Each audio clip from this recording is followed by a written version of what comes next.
Assalamualaikum warahmatullahi wabarakatuh. Alhamdulillah, alhamdulillah wa syukurillah ala ni'matillah. Wassalatu wassalamu ala rasulillah Sayyidina wa habibina wa syafi'ina wa zuhrina Nabiuna Muhammad sallallahu alaihi wasallam ibni Abdullah wa ala alihi wa sahbihi wa man tabi'ahu wa wala. La hawla wa la quwata illa billah. Ashhadu an la ilaha illallah wahdahu la syarika lah wa ashhadu anna Muhammadan abduhu wa rasuluhu alladhi la nabiyya ba'dah. Allahumma salli ala Muhammadin wa ala alihi wa sahbihi wa man tabi'ahu bi ihsani ila yaumiddin. Faya ibadallah, usikum wa nafsi bittaqallah, faqad fazal muttaqun. Qala Allah Ta'ala fi kitabihil karim al-maktub fi surah Al-Hasyr min ayah 18 qala a'udzu billahi minasyaitonir rajim. Ya ayyuhalladzina amanu taqullaha wal tanzur nafsum ma qaddamat lighad wattaqullaha innallaha khabirum bima ta'malun. Wa qala Allah Ta'ala aidan al-maktub fi surah Ali Imran min ayah 102. A'udzu billahi minasyaitonir rajim. Ya ayyuhalladzina amanu taqullaha haqqa tuqatih wa la tamutunna illa wa antum muslimun. Shadaqallahul azim. Amma ba'du. Ayyuhal mustami'un al-kiram, Jami'atul Jum'ah Masjid Al-Firdaus rahimakumullah. Tak ada kata yang terindah dalam hidup ini untuk mendapat kebahagiaan ketika kita berucap selalu dengan kalimat tahmid. Itulah kalimat alhamdulillah. Wujudkan kita bersyukur kepada Allah.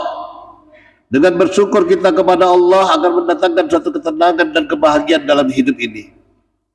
Orang yang bersyukur bertambah nikmat yang Allah berikan, dan orang yang bersyukur bermanfaat untuk dirinya karena berterima kasih kepada Allah. Hal ini diuraikan pada Al-Quran, baik dalam surat Luqman ayat ke-12 maupun dalam surat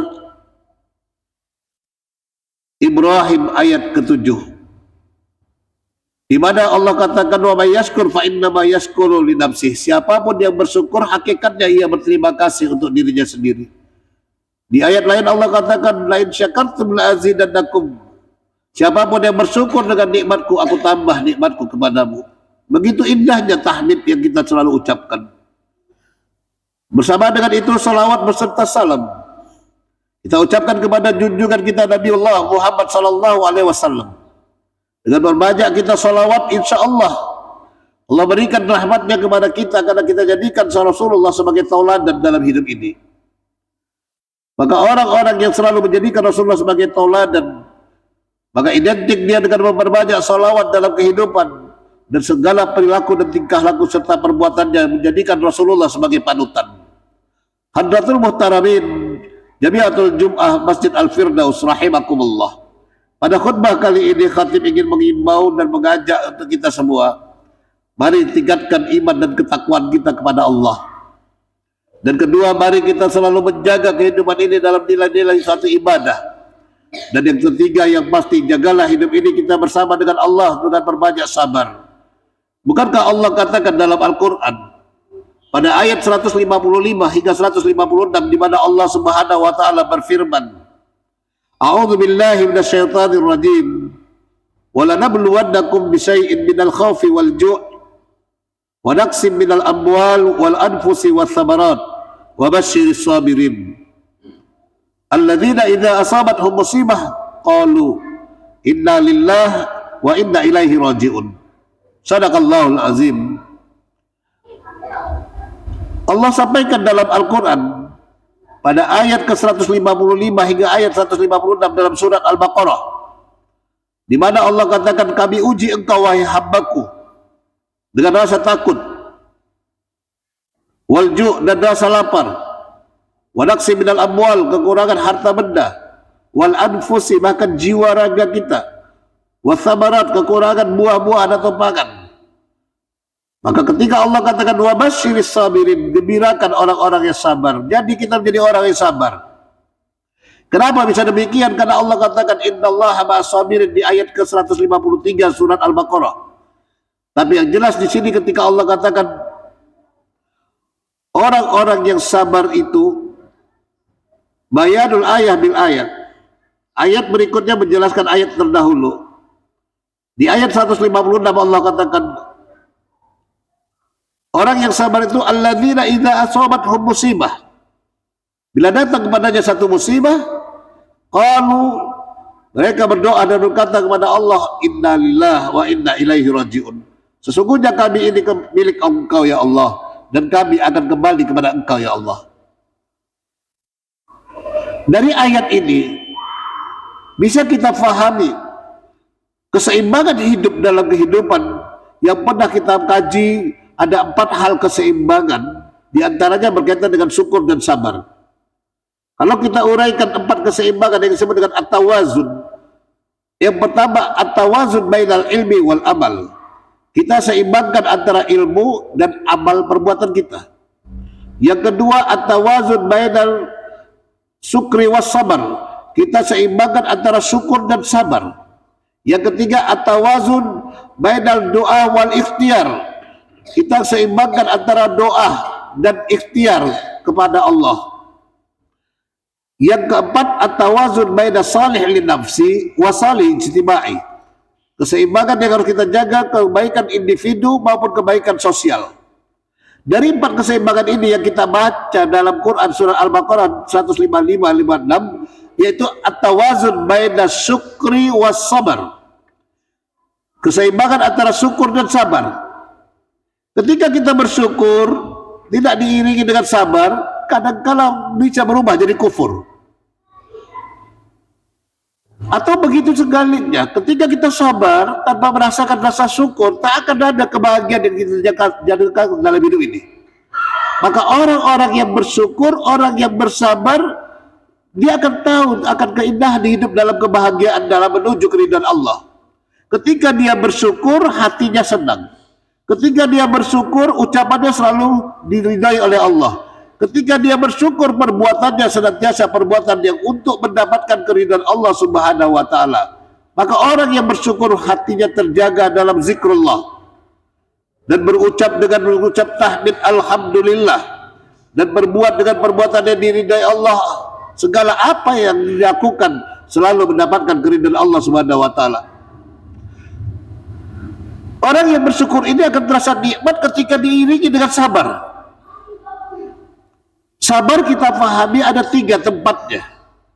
Pertama, sabar kita manakala kita berada dalam ketaatan.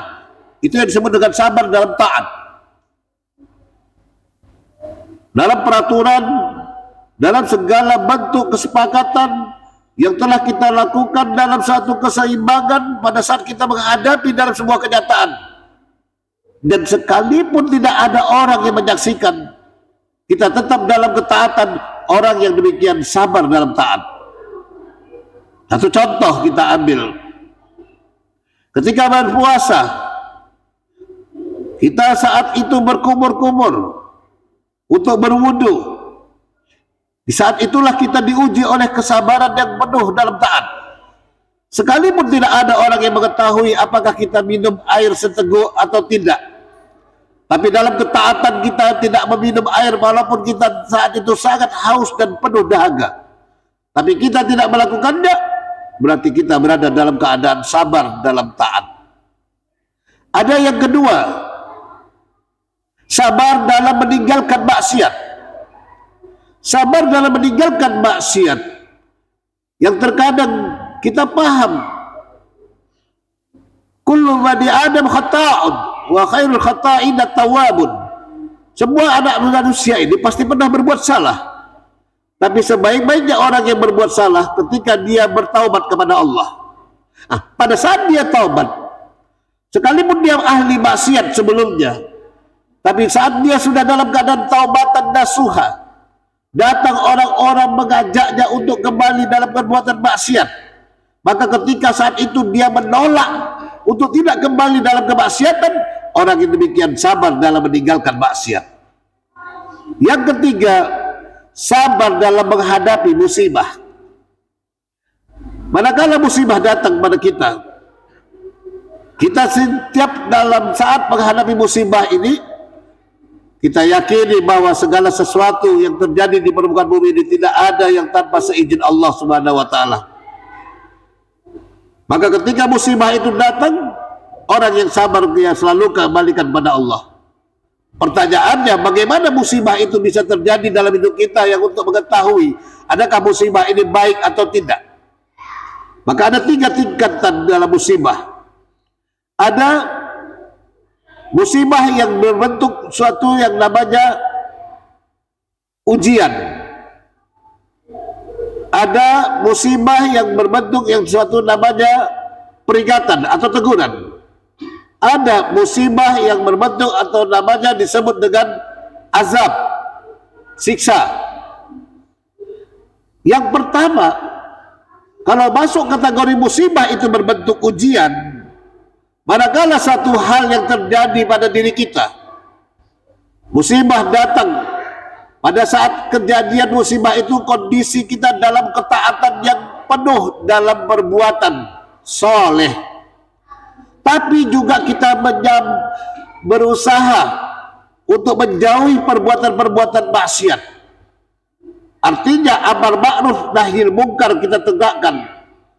Dan ketika itu datang musibah kepada kita, maka kategori musibah yang menimpa orang-orang yang taat kepada Allah dan menjaga untuk tidak berbuat kemaksiatan, artinya orang yang betul-betul amar ma'ruf nahi mungkar, ketika itu datang musibah padanya, inilah yang disebut dengan musibah berbentuk ujian. Ketika dia lulus menghadapi musibah itu, berarti luluslah dia dengan ujian dan naik derajatnya dengan kemuliaan.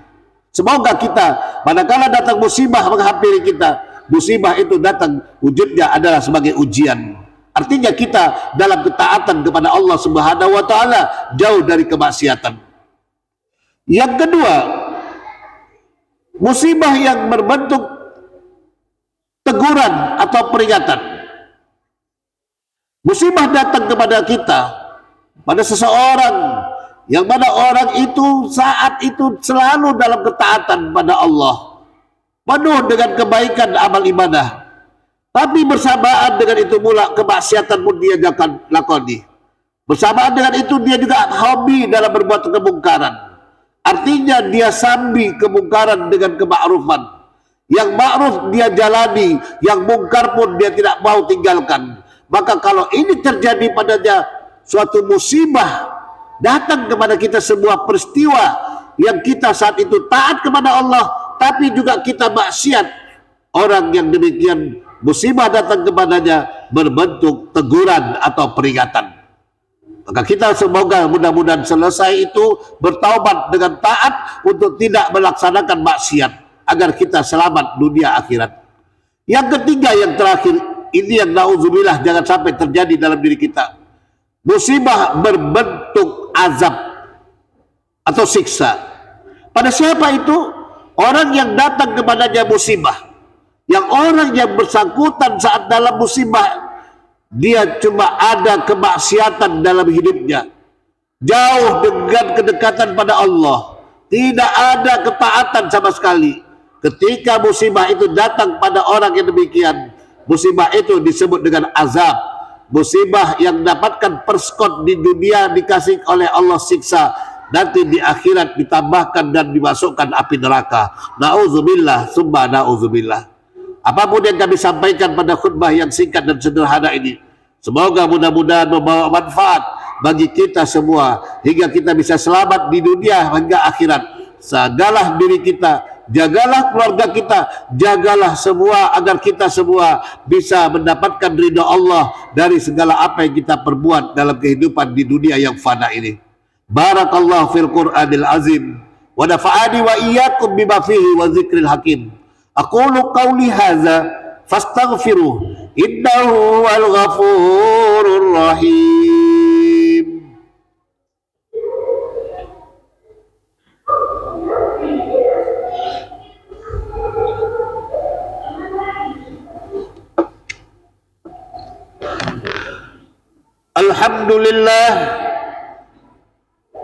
Alhamdulillahi rabbil alamin. Wassalatu wassalamu ala ashrafil anbiya wal mursalin wa ala alihi wa sahbihi mujahidin at-tahirin. Ashhadu an la ilaha illallah wahdahu la syarikalah wa ashhadu anna Muhammadan abduhu wa rasuluhu alladzi la nabiyya ba'dah. Allahumma shalli ala Muhammad wa ala ali Muhammad kama shallaita ala Ibrahim wa ala ali Ibrahim wa barik ala Muhammad wa ala ali Muhammad kama barakta ala Ibrahim wa ala ali Ibrahim fil alamin innaka Hamidum Majid. Fa ya ibadallah, usikum wa nafsi bittaqwallah faqad faza fawzan azima. Qala Allah Ta'ala fi kitabihil karim, a'udzu billahi minasyaitonir rajim, ya ayyuhalladzina amanu la ta'kulu amwalakum bainakum bil batil illa an takuna tijaratan an taradin minkum wa la taqtulu anfusakum innallaha kana bikum rahima. Shadaqallahul azim. Amma ba'du, ayyuhal mustami'un al-kiram Jami'atul Jum'ah Masjid Al-Firdaus rahimakumullah. Di penghujung khutbah kedua, kembali khatib mengimbau dan mengingatkan kepada kita semua, mari kita tingkatkan keimanan kita kepada Allah dengan menjadi orang yang benar-benar bertakwa sehingga kita mendapat derajat muttaqin, agar kita bisa meraih kecintaan Allah hingga kita diberi keselamatan baik dunia maupun akhirat. Oleh karena itu, hadirin sekalian yang dirahmati Allah, melalui khutbah Jumat yang sederhana ini jugalah kita berharap moga-moga apa yang kita perbuat dalam hidup di dunia ini meraih indahnya kebahagiaan. Seperti doa yang selalu kita panjatkan, Rabbana atina fid dunya hasanah wa fil akhirati hasanah wa qina azabannar. Ya Allah, beri kami kebahagiaan di dunia, begitu juga saat kami berada di akhirat kelak.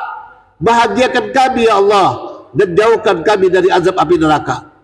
Ayat ini begitu indah dan jelas nyata bagaimana kita bisa merasakan indahnya kebahagiaan yang terurai ayat ini sebagai doa sapu jagat yang selalu kita ingat.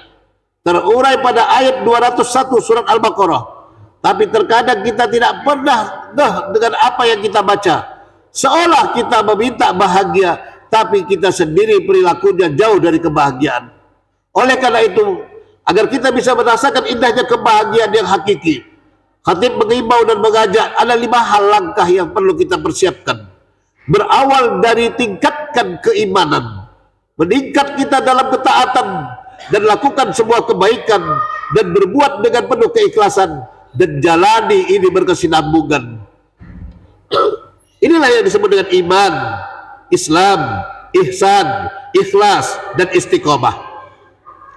Kalau sudah demikian kebahagiaan kita dapatkan, di akhirat kita akan dapat kebahagiaan manakala kita menjaganya dengan husnul khatimah, dan akhirnya nanti di akhirat sana mendapatkan indahnya jannah.